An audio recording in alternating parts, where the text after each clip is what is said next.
ಎಲ್ಲರಿಗೂ ನಮಸ್ಕಾರ. ನನ್ನ ಚಾನಲ್ಗೆ ಆತ್ಮೀಯವಾದ ಸ್ವಾಗತ. ಸ್ನೇಹಿತರೆ, ಈ ವಿಡಿಯೋನ ಕೊನೆ ತನಕ ನೋಡಿ. ಹಾಗೆ ನನ್ನ ಚಾನಲನ್ನು ಯಾರು ಸಬ್ಸ್ಕ್ರೈಬ್ ಮಾಡಲಿಲ್ಲ, ದಯವಿಟ್ಟು ಸಬ್ಸ್ಕ್ರೈಬ್ ಮಾಡಿ ನನಗೆ ಸಪೋರ್ಟ್ ಮಾಡಿ. ಹಾಗೆ ನನ್ನ ಫೇಸ್ಬುಕ್ ಹಾಗೂ ಇನ್ಸ್ಟಾಗ್ರಾಮ್ ಪೇಜನ್ನು ಕೂಡ ಫಾಲೋ ಮಾಡಲು ಮರಿಬೇಡಿ. ಸ್ನೇಹಿತರೆ, ಕನ್ನಡ ಬಿಗ್ ಬಾಸ್ನಲ್ಲಿ ಈ ವಾರ ಸ್ಪರ್ಧಿಗಳಿಗೆ ಬಹಳ ಇಂಟ್ರೆಸ್ಟಿಂಗ್ ಟಾಸ್ಕ್ ನೀಡಿದ್ದರು. ಬಿಗ್ ಬಾಸ್ ಮನೆ ಪಾಠಶಾಲೆಯಾಗಿ ಬದಲಾಗಿತ್ತು. ಸ್ಪರ್ಧಿಗಳು ಶಾಲಾ ಮಕ್ಕಳಾಗಿ ನಲಿದಿದ್ದರು. ಇನ್ನು ಬಿಗ್ ಮನೆಯಲ್ಲಿ ತುಂಬಾ ಅಗ್ರೆಸಿವ್ ಆಗಿ ಆಟ ಆಡುತ್ತಿರುವ ಸ್ಪರ್ಧಿ ಎಂದರೆ ವಿನಯ್. ನಮ್ರತಾ ಮತ್ತು ಸ್ನೇಹಿತವರನ್ನು ಹೊರತುಪಡಿಸಿ ವಿನಯ್ ಮನೆಯ ಉಳಿದ ಎಲ್ಲಾ ಸ್ಪರ್ಧಿಗಳ ಜೊತೆ ಜಗಳ ಮಾಡಿದ್ದರು.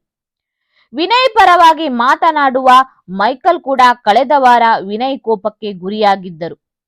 ಕಳೆದ ವಾರದ ಗಂಧರ್ವರು ಮತ್ತು ರಾಕ್ಷಸರು ಟಾಸ್ಕ್ನ ಬಳಿಕ ನಡೆದ ವಾರದ ಪಂಚಾಯಿತಿಯಲ್ಲಿ ಸುದೀಪ್ ಅವರು ಸ್ಪರ್ಧಿಗಳಿಗೆ ಬುದ್ಧಿಮಾತು ಹೇಳಿದ ಬಳಿಕ ವಿನಯ್ ಈ ವಾರ ಯಾರ ಜೊತೆ ಯಾವುದೇ ವಾದ ವಿವಾದಗಳನ್ನು ಮಾಡಿಕೊಳ್ಳದೆ ಕೂಲಾಗಿ ಇದ್ದಾರೆ. ಆಗಾಗ ಮಾತಿನಲ್ಲಿ ಒರಡುತನ ತೋರಿದರೂ ಕೂಡ ಕಳೆದ ವಾರದಷ್ಟು ಕಠೋರವಾಗಿ ನಡೆದುಕೊಂಡಿಲ್ಲ ವಿನಯ್. ಆದರೆ ಈ ವಾರ ಮೈಕಲ್ ಅವರು ವಿನಯ್ ರೀತಿ ವರ್ತಿಸುತ್ತಿದ್ದಾರೆ.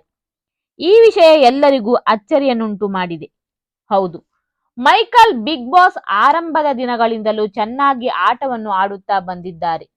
ಅವರ ಅಭಿಪ್ರಾಯಗಳನ್ನು ವ್ಯಕ್ತಪಡಿಸುವ ರೀತಿ ಕೂಡ ಎಲ್ಲರಿಗೂ ಇಷ್ಟವಾಗಿತ್ತು. ಒಬ್ಬ ಜೆಂಟಲ್ ಮ್ಯಾನ್ ರೀತಿ ಅವರು ಕಾಣುತ್ತಿದ್ದರು. ಕಲಾವಿದನಲ್ಲದ, ಕನ್ನಡಿಗರಿಗೆ ಹೆಚ್ಚು ಪರಿಚಯ ಇಲ್ಲದ ವ್ಯಕ್ತಿಯಾಗಿದ್ದರೂ ಕೂಡ ಅವರ ಆಟದ ವೈಖರಿ, ಅವರ ವ್ಯಕ್ತಿತ್ವ ವೀಕ್ಷಕರಿಗೆ ಹಾಗೆ ಬಿಗ್ ಮನೆಯ ಉಳಿದ ಸದಸ್ಯರಿಗೆ ಇಷ್ಟವಾಗುತ್ತಿತ್ತು. ಹಾಗಾಗಿ ಅವರು ಬಿಗ್ ಬಾಸ್ ಮನೆಯಲ್ಲಿ ಉಳಿದುಕೊಂಡಿದ್ದರು.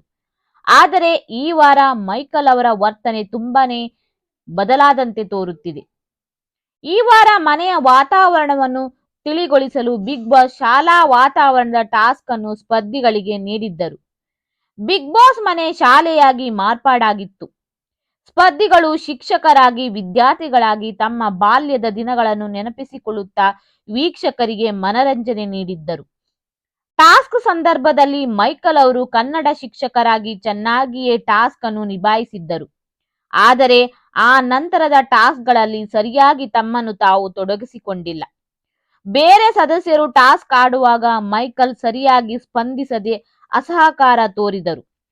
ಟಾಸ್ಕ್ ಸಂದರ್ಭದಲ್ಲಿ ಅವರು ನೀಡಿದ ಕೆಲವು ಉತ್ತರಗಳು ಅಹಂಕಾರದಿಂದ ಕೂಡಿತ್ತು. ಟಾಸ್ಕ್ ಆಡುವಾಗ ಮನೆಯ ಸದಸ್ಯರ ಬಗ್ಗೆ ಅಭಿಪ್ರಾಯಗಳನ್ನು ಹೇಳುವಾಗ ಸಂಗೀತ ಮತ್ತು ಪ್ರತಾಪ್ ಅವರುಗಳ ಬಗ್ಗೆ ಬಹಳ ಕಠಿಣವಾಗಿ ಉದ್ದೇಶಪೂರ್ವಕವಾಗಿ ಮಾತನಾಡಿದರು ಮೈಕಲ್. ಪ್ರತಾಪ್ಗೆ ವ್ಯಕ್ತಿತ್ವವೇ ಇಲ್ಲ, ಬರೀ ಸಿಂಪತಿಯಲ್ಲೇ ಪ್ರತಾಪ್ ಬದುಕುತ್ತಿದ್ದಾನೆ. ಅವನನ್ನು ಸ್ಪರ್ಧಿ ಎಂದು ನಾನು ತಿಳಿದುಕೊಂಡಿಲ್ಲ, ಅವನೊಬ್ಬ ವೇಸ್ಟ್ ಬಾಡಿ ಎಂದು ಪ್ರತಾಪ್ಗೆ ಮೈಕಲ್ ಟೀಕಿಸಿದರು. ಹಾಗೆ ಸಂಗೀತ ಬಗ್ಗೆ ಕೂಡ ತುಂಬಾ ನಿಷ್ಠೂರವಾಗಿ ಮಾತನಾಡಿದರು ಮೈಕಲ್.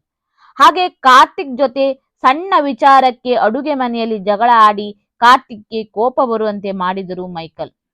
ಇದೆಲ್ಲವನ್ನು ನೋಡಿದರೆ ಮೈಕಲ್ ವಿನಯ್ ರೀತಿ ಅಗ್ರೆಸಿವ್ ಆಗಿ ಆಡುತ್ತಿದ್ದಾರೆ ಎಂದು ಸ್ಪಷ್ಟವಾಗಿ ತಿಳಿಯುತ್ತಿದೆ.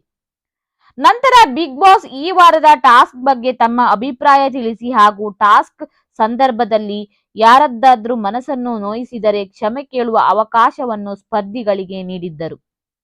ಆಗ ಕೂಡ ಮೈಕಲ್ ಪ್ರತಾಪ್ ಹಾಗೂ ಸಂಗೀತ ಬಗ್ಗೆ ಕಠೋರವಾಗಿ ಮಾತನಾಡಿದರು. ಜೊತೆಗೆ ನನ್ನಿಂದ ಯಾರ ಮನಸ್ಸಿಗಾದರೂ ನೋವಾಗಿದ್ದರೆ ಆ ಬಗ್ಗೆ ನಾನು ಕೇರ್ ಮಾಡಲ್ಲ, I don't give A dam ಎಂದು ಅಹಂಕಾರದಿಂದ ಹೇಳಿದರು. ಮೈಕಲ್ ಅವರ ಈ ರೀತಿಯ ಬದಲಾದ ವರ್ತನೆ ಅನೇಕರಿಗೆ ಇಷ್ಟವಾಗಿಲ್ಲ.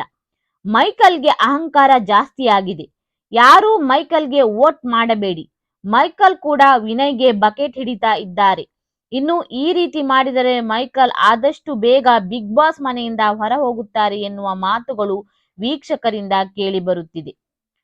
ಹೌದು, ಮೈಕಲ್ ಅವರು ಈ ವಾರ ತುಂಬಾನೇ ಅಗ್ರೆಸಿವ್ ಆಗಿ ಕಾಣುತ್ತಿದ್ದಾರೆ. ತಮ್ಮ ಆಟವನ್ನು ಅವರು ಈ ವಾರ ಚೆನ್ನಾಗಿ ಆಡಿಲ್ಲ. ಹಾಗಾಗಿ ಈ ವಾರ ಅವರ ಬದಲಾದ ವರ್ತನೆಯ ಕಾರಣದಿಂದ ಕಡಿಮೆ ಮತ ಪಡೆದು ಅವರೇ ಎಲಿಮಿನೇಟ್ ಆದರೂ ಅಚ್ಚರಿ ಏನಿಲ್ಲ. ಇದಕ್ಕೆಲ್ಲ ಉತ್ತರ ಕಿಚ್ಚನ ಪಂಚಾಯಿತಿಯಲ್ಲಿ ಸಿಗಲಿದೆ. ಸ್ನೇಹಿತರೆ, ಈ ವಿಡಿಯೋ ಇಷ್ಟ ಆದರೆ ದಯವಿಟ್ಟು ಲೈಕ್ ಮಾಡಿ, ಶೇರ್ ಮಾಡಿ ಮತ್ತೆ ಕಮೆಂಟ್ ಮಾಡಿ. ಇನ್ನೊಂದು ಹೊಸ ವಿಡಿಯೋದೊಂದಿಗೆ ನಿಮ್ಮ ಮುಂದೆ ಬರುತ್ತೇನೆ. ಎಲ್ಲರಿಗೂ ಧನ್ಯವಾದಗಳು.